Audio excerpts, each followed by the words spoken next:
All right, today, if I can get my slides to work, right? Because I need to start at the beginning. We're going to talk about bacteria, and bacteria are prokaryotes. And this is just a section from chapter 24. What I'd like for you to know is the differences between prokaryotes and eukaryotes. We've been talking about that all year, so that shouldn't be a surprise. What their genome is like, that prokaryotes don't have membrane-bound organelles, prokaryotes are smaller, and prokaryotes do binary fission. They don't do mitosis or meiosis. I'm then going to discuss transformation, conjugation, and transduction. So the whole purpose of me just randomly throwing this section in right before we do biotechnology is that it's really important to know the parts of bacteria and the importance of bacteria before we talk about biotechnology and transformation. So that's why I just randomly throw it in there, because I found in years prior that after I taught transformation, I was like, man, I really should have taught them about bacteria before going into that. And so that's why I'm doing that. And then we'll talk a little bit about genetic diversity in prokaryotes. Some of this stuff is going to relate to our evolution unit. And so I just kind of want to throw in here, or just kind of dip into our evolution unit a little bit, because one reason why prokaryotes are so important to learn about, and why bacteria is so important to learn about, is that it's believed that they were the very first living cells on Earth. So the theory of evolution would state that macromolecules formed protocells. Protocells are membrane-bound droplets with self-replicating RNA. These were the conditions of early Earth. This will come up again a little bit later, but I'm mentioning it now because if the conditions of early Earth led to the formation of protocells, then protocells led to the formation of prokaryotes. That only makes sense that the very first living cells were the smallest, most simple ones. Okay, and that's why I mentioned this here. We have fossil evidence that shows prokaryotes were the oldest living organisms. Now, we'll talk about the limitations of the fossil record later on, but I just want you to know that we do have evidence in these things called stromatolites. And so stromatolites is an important vocab term for you to know. They're the oldest fossils that have been found, and they have these like little wave looking things, if you can see that, those little wave looking things. Those are colonies of prokaryotes. And so fossil record shows that the earliest living cells were most likely prokaryotes. And so when I say the fossil record is limited, we'll talk about that later. But I'm just kind of throwing these things at you because I think it's important that we discuss it. Evolution and kind of throw evolution in there all year long, since it is the overarching theme of this class. All right, this is a lot of text, so let me just kind of break it down and tell you what's important. Well, I want you to know that you have two types of cells, prokaryotes and eukaryotes. You already know that. I want you just to kind of scratch this out right here, and you're going to put bacteria and archaea. So bacteria and archaea. It would be Archaea. Bacteria and archaea go under prokaryotes. Eukaryotes are going to include protists, fungi, plants, and animals. Protists are going to be like algae or like paramecium. And we haven't done anything with paramecium yet. We will. There's single-celled eukaryotes that like swim around in water. And then fungi would be like mold and mushrooms, and then y'all know what plants and animals are. Prokaryotes are single-celled, eukaryotes are multicellular, prokaryotes are small, eukaryotes are large. Prokaryotes have a cell wall. I'm going to talk about their cell wall today. Eukaryotes, only fungi and plants have a cell wall. Prokaryotes don't have membrane-bound organelles. Eukaryotes do, like a mitochondria, ER, Golgi, lysosomes, stuff like that. Prokaryotes, their metabolism can be anaerobic or aerobic.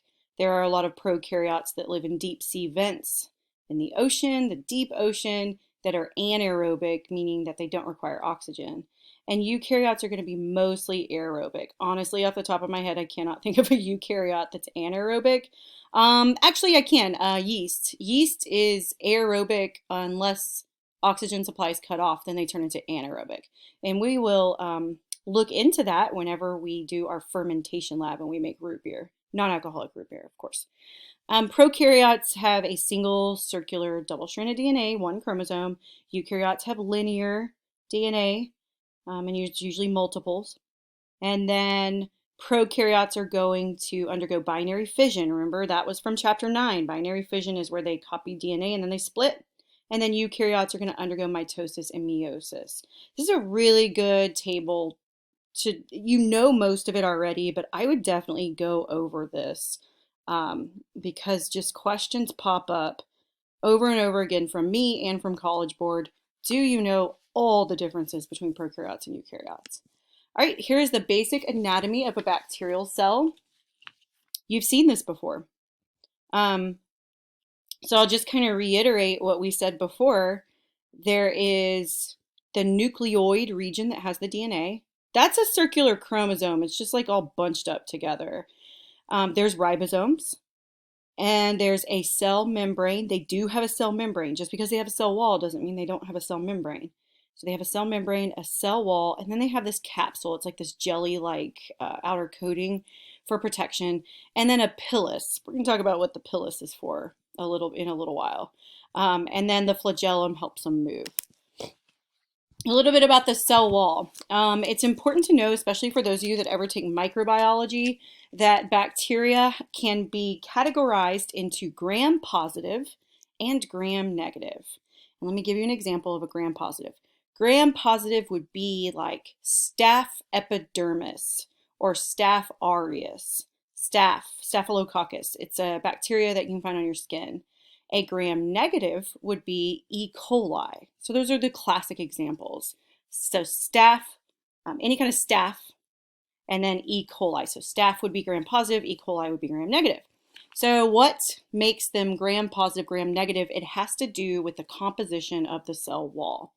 And so the composition of a gram-positive cell wall is going to have a really thick outer laying of this thing called peptidoglycan. It's proteins and sugars. So you just need to know it's a layer of proteins and sugars.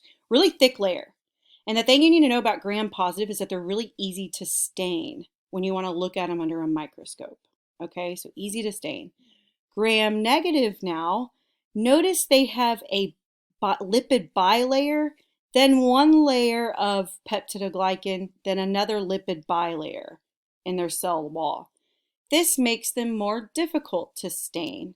This also can cause issues with treating them with antibiotics. So right now off the bat, when you think about bacterial infections and treating them with antibiotics, you would treat a gram-negative bacterial infection a lot different than you would treat a gram-positive bacterial infection. And it has to do with what the cell wall is made up of, because what an antibiotic is really going to do most of the time, at least penicillin, which is a classic antibiotic that everyone knows, it's going to make it so that they can't make a cell wall.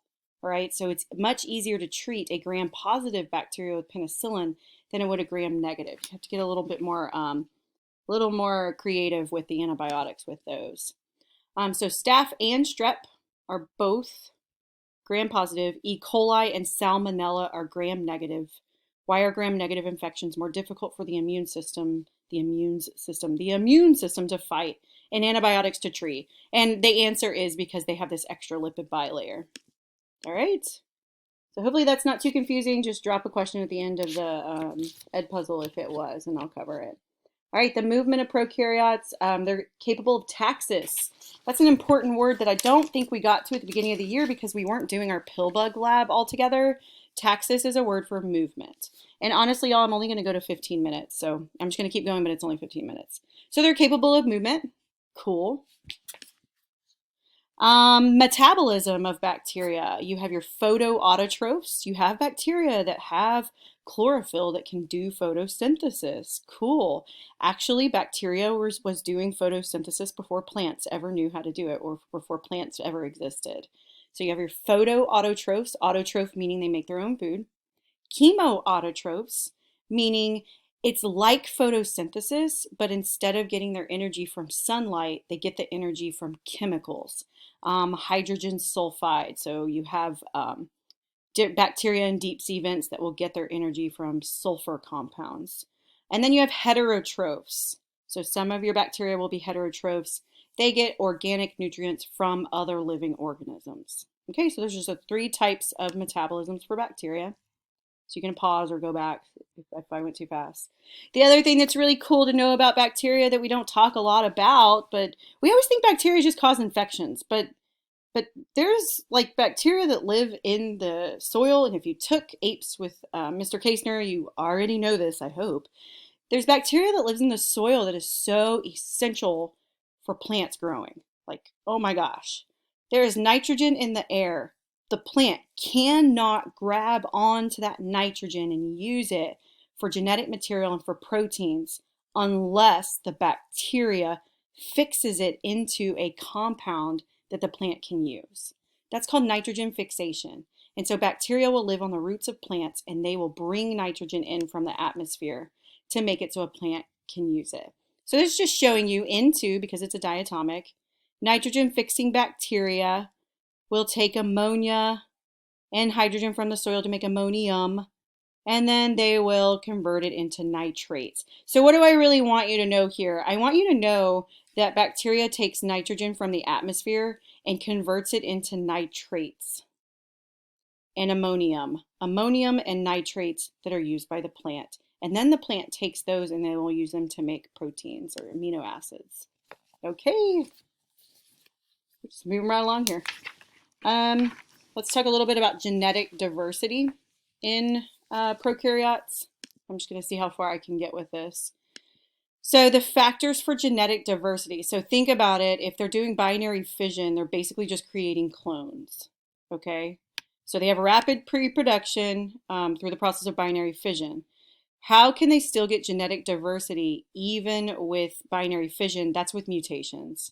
So errors in replication can make it so even if a bacteria is splitting and there's clones of it, you can still end up with differences because of mutations. And they have a lot of errors. And then this thing called genetic recombination. All right. So genetic recombination is really like the meat of this note session, what I really want you to know. And so here is the list of genetic recombination techniques that bacteria will use. Transformation, talked about that already with the mouse experiment. Look down at the bottom of that page 141. Remember this? There's the mouse experiment there. Transformation is the uptake of foreign DNA from its surroundings. Transduction is when a virus, a bacteriophage, transfers genes between different prokaryotes. And I'll talk a little bit more about that.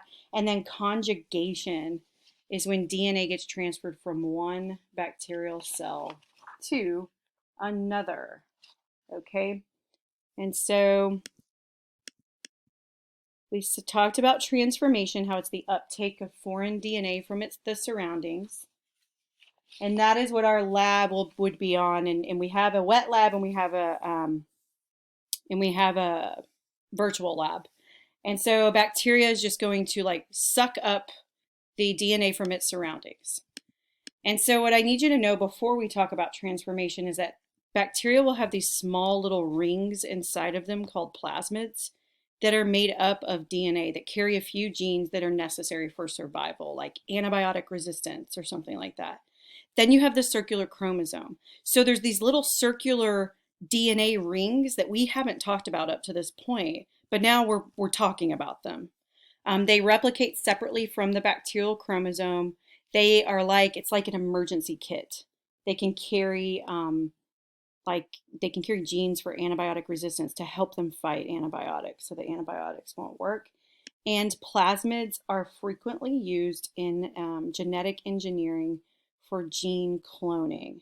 And that is something that we are going to talk about in our next class session. So you want to write that down, pause, because I'm going to click. And I'm just going to kind of leave you with this right here because I did promise this would only be 15 minutes. So I'm going to stick to my promise.